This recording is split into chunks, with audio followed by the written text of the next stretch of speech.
Yes, turi live hano mu Nzove. Uwo nguwo akaba ari umukinnyi mushya, uwo nguwo mubona uhetse akabaga mu mugongo uje gutangira imyitozo ye ya mbere muri equipe ya Rayon Sport. Twamaze rero kuba tuhagera neza cyane, abakinnyi bamaze kuba bahagera. Harabona bonye baberetse amamodoka, ya modoka ntago ariyo kuko ikipe ya Rayon Sport ubu ngubu iri kubanza gym, yamara gukora gym ikabona kuza mu Nzove, akaba ariho yiyakirira ikaruhuka, hanyuma barangiza ku isaha 9 zuzuye bagatangira imyitozo. Ubwo nari masesekaye rero nibwo nari mahuriye n'uwo mukinnyi maze kubereka uje gutangira igeragezwa muri ekipe ya Rayon Sport. Ntago ari uwo nguwo gusa, hari n'undi wa kabiri nawe muraza kumubona, ndaza kumubereka hagati mu myitozo, nawe waje gukora icyitwa igerageza, nawe akaba ari ubwa mbere yinjiye hano muri ekipe ya Rayon Sport. Ikipe ya Rayon Sport rero ikomeje kugenda ikora imyitozo iremereye cyane ikakaye. Umutoza Fahami ya Rotifi yamaze kuba atangira kuzana indi tekinike kirimbuzi karahabutaka agiye kuba yinjiza muri aba basore, nyuma yo kubona ko agiye gutangira imyitozo ya nyuma acakirana n'ikipe ya Gasogi United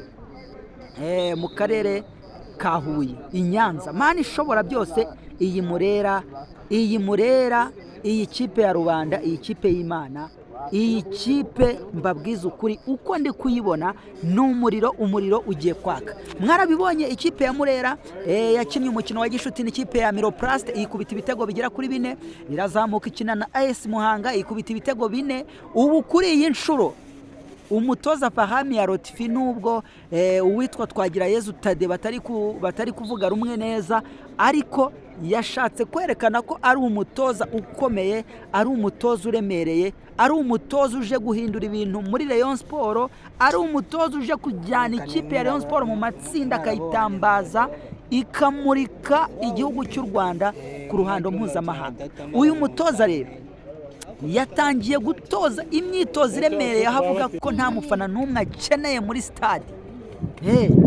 Aragira ati nta mufana n'umwe nkeneye, ngiye gutangira kwigisha tekinike ziremereye. Kuri uyu munsi niko byari bimeze, ariko kugira ngo tubone aya mavideo twakoresheje ubutasi bukomeye. Uwo rero ni umukinnyi wundi wa kabiri ntari naberetse, muramubona ko nibwo bamwemereye kwinjira mu kibuga ngabe yatangira gukora nawe imyitozo n'abandi bagenzi be.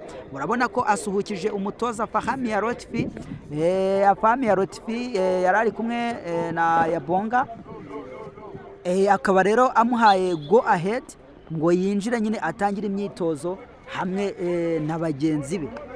Uyu mukinnyi rero ntago turamenya ibyo byose ngo tumenye amakuru y'abo bakinnyi bose aho bakubutse ngo tugende tubabwira imigabo n'imigambi yabo, ariko mu butasi bukomeye nibyo tugiye gukora. Inkuru iza gukurikira turaza kuba tubabwira ese bavuye he, ese baje gukina iyihe myanya, ese nakaye gashya bazanye muri Rayon Sport.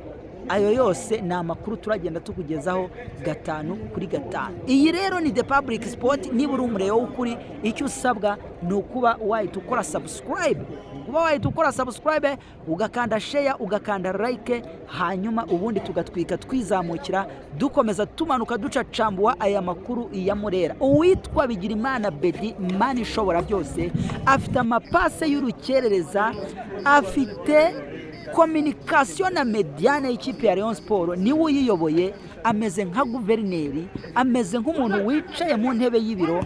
Uyu musore ndamubatuye.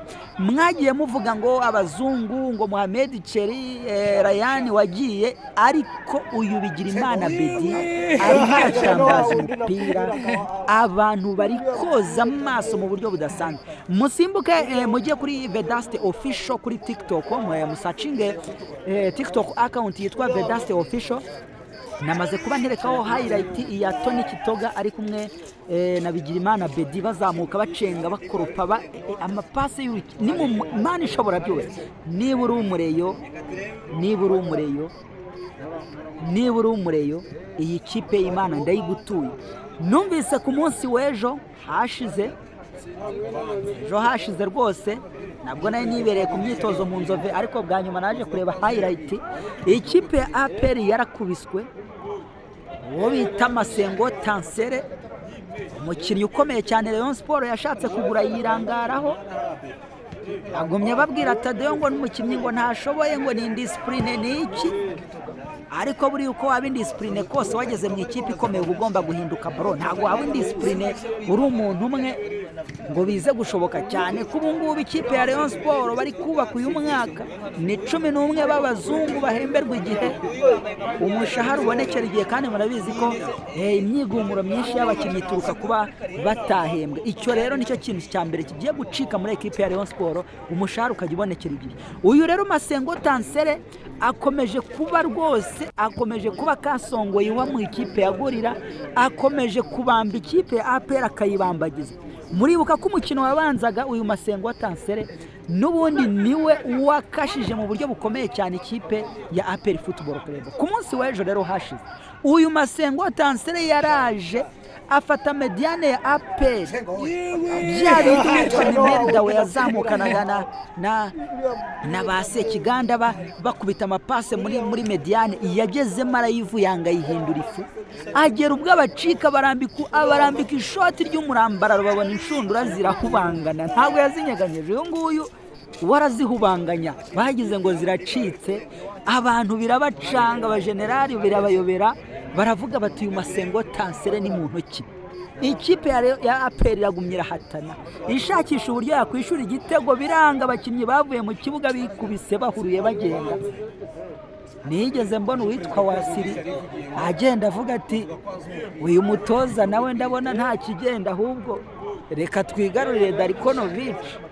Ariko se koko uyu mutoza ko ari umuhanga?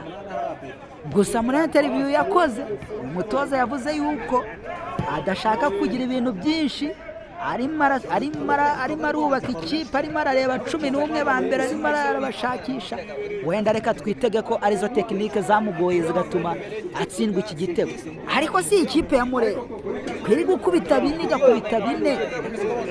Reka nayo tuyipimire kuri Gasogi United. Witwa Gakoza Nkuriza Charles yamaze kuba atangaza amagambo akomeye ku ikipe ya Murera, arayigarika.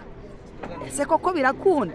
Bigirimana Bedi araba ari muri mediane, Imana ishobora byose. Niba muri kubona uwitwa Bigirimana Bedi, Tony Kitoga, Guruwari Tambwe, Mohamed Chere hano muri mediane ikipe ya Rayon Sport, n'urukuta ruremereye, mwe ntimushobora kubyumva. Iyi atake ya Rayon Sport iyobowe na Monsieur Shadrack Bingibelo, magicien congolais, aramanuka uruhande rumwe rucaho Basane Aziz, urundi runyuraho uwitwa Chancelo Miguel Dong. Iyi Murera muyitege afahami ya rotifi systeme yo kwatakisha babiri.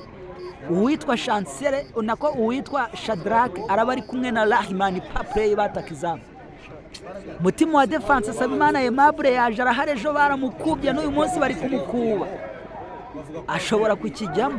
Sabimana Aimable araba ari kumwe n'uyu musore waturutse muri Mukura, araba ari kumwe n'uyu musore wavuye muri Mukura, araba ari kumwe kandi na Emmanuel Kabanga. Uruhande rumwe rurazamukaho umusore Prince, urundi ruranyuraho Serumogo ari wo Mana ishobora byose. Iyi Murera mbabwiza ukuri inshuti z'Imana, iyi Murera muri kubona imeze gutya, itarazana uwitwa Yusuf Diagne uri mu nzira, itarazana uwitwa Foringanye attaque international magicien qualifié ngo bagere ku butaka bw'u Rwanda. Iyi Murera muri kubona itararangiza kuva ku isoko